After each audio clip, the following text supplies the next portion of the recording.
Shalom, shalom. Que la grâce et la faveur de Dieu soient avec nous. Et je vais prier pour toi ce matin. Bénis le nom du Seigneur pour ta vie. Bénis le nom du Seigneur pour tout ce que tu fais en ce moment. Nous sommes à notre émission Mardi d'exhortation. Juste quelques minutes pour nous parler du Seigneur.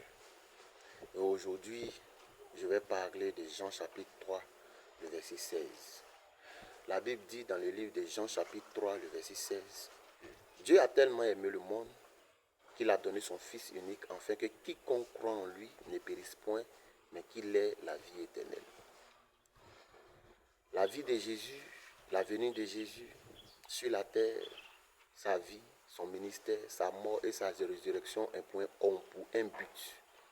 Le but de te donner la vie éternelle. Bien-aimé, Dieu dit qu'il a aimé le monde. Il n'a pas dit qu'il a aimé ceux qui vont à l'église. Il n'a pas dit qu'il a aimé ceux qui vont à la mosquée seulement. Il n'a pas dit qu'il a aimé ceux qui volent seulement. Mais il dit qu'il a aimé le monde. Dans le monde, il y a tout le monde. Dans le monde, il y a des voleurs. Dans le monde, il y a des impudiques. Dans le monde, il y a des prostituées. Dans le monde, il y a des menteurs, il y a des moqueurs. Dans le monde, il y a des escrocs. Dans le monde, il y a toute forme de personnes méchantes. Et c'est justement à cause de ces catégories de personnes que Jésus est venu pour donner sa vie. Jésus est venu pour qu'en mourant à la croix, il puisse payer ta rançon.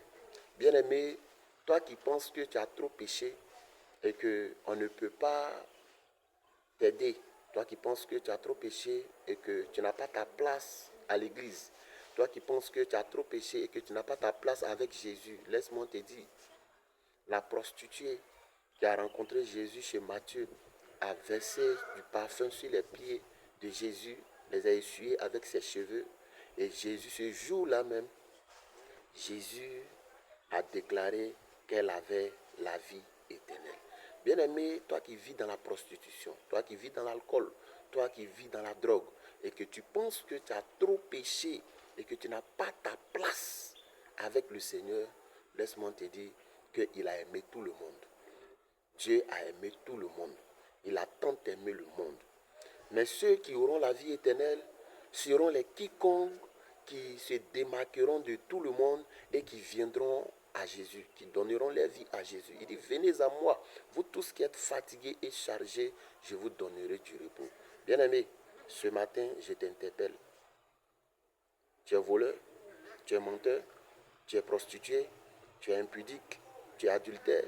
Quel que soit ce que tu fais, prends seulement la décision de donner ta vie à Jésus. Prends seulement la décision de venir vers le Seigneur. Prends seulement la décision de t'attacher à Jésus. Prends seulement la décision de changer de vie. Prends seulement la décision de te démarquer du monde. Prends seulement la décision de sortir du monde et tu verras que Jésus-Christ te donnera une seconde chance. Cette année, c'est une année de recommencement et de reconstruction pour toi. Cette année, c'est l'année où Jésus a choisi pour te tendre la main afin que tu puisses véritablement reconstruire ta vie. Que la grâce de Dieu soit avec toi. Ne tarde pas à donner ta vie à Jésus. Lorsque tu entends ce message, ne tarde pas à donner ta vie à Jésus. Donne-lui ta vie, car il t'attend. Il dit, je suis à la porte de ton cœur, je frappe. Si tu m'entends, ouvre, j'entrerai et je souperai avec toi. Dieu soit avec toi. Reste béni et que la grâce de Dieu te favorise en tout.